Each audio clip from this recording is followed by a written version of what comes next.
જામનગર જિલ્લાના પંચ બી police station વિસ્તારમાં આવેલ નાગેડી ગામ ત્યાં આવેલ નહેર તળાવના કાંઠે ઝૂંપડામાં રહેતા એક ચારણ સમાજના 36 વર્ષની ઉંમરના યુવાનનો મોત બાબતની ફરિયાદ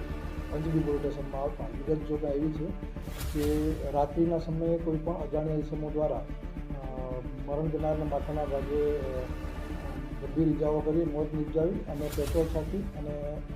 સળગાવી દીધેલાની હકીકત ધ્યાને આવે, જે અનુસંધાને બનાવની ગંભીરતાને ધ્યાનમાં લઈ રેન્જ આઈજીપી શ્રી અશોકકુમાર યાદવ સાહેબની સૂચના મુજબ એસપી શ્રી રણછોડ ડેલુ સાહેબ દ્વારા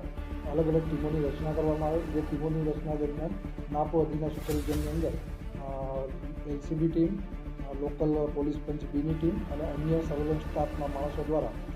અલગ અલગ દિશામાં તપાસ હાથ ધરવામાં આવે. તે દરમિયાનમાં આ કામના મરણ જનારના પત્ની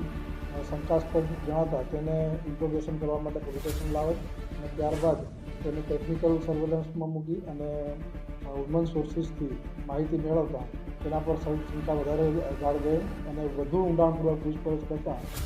બેન દ્વારા મર્ડર કર્યાની કબૂલાત કરેલ. મર્ડરની એમો જોતાં એ રીતે છે કે તેઓ દ્વારા આ મરણ જનારની પત્ની જીવણીબેન, જેને છેલ્લા 4-5 વર્ષથી તેમના સગા સંબંધિત હતા સગરાજભાઈ દેવકરણભાઈ સુમાર સાથે પ્રેમ સંબંધ હોય અને તે બાબતે આ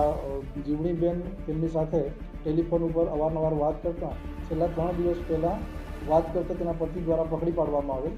પતિને જાણ થતાં આ મામલો વધારે સમાજમાં પેચીદો ના બને કારણ સમાજ રૂઢિગત હોય તેને ધ્યાનમાં રાખીને આ લોકોએ આનો કાંટો કાઢી નાખવાની યોજના કરેલ, જે યોજનાના ભાગરૂપે સગરાજ રાત્રિના તેના ઘરે જઈ અને લાકડીના વડે મોટા માથાના ભાગે ફટકા મારે અને ત્યારબાદ એની પત્ની દ્વારા મરણ જનારની પત્ની દ્વારા પેટ્રોલ છાંટી અને સળગાવી દેવામાં આવે અને ગુનો ડિટેક્ટ કરવાનો છે. બંને આરોપીને અટક કરવામાં આવેલ છે અને હાલ બંને આરોપી પોલીસ કસ્ટડીમાં છે.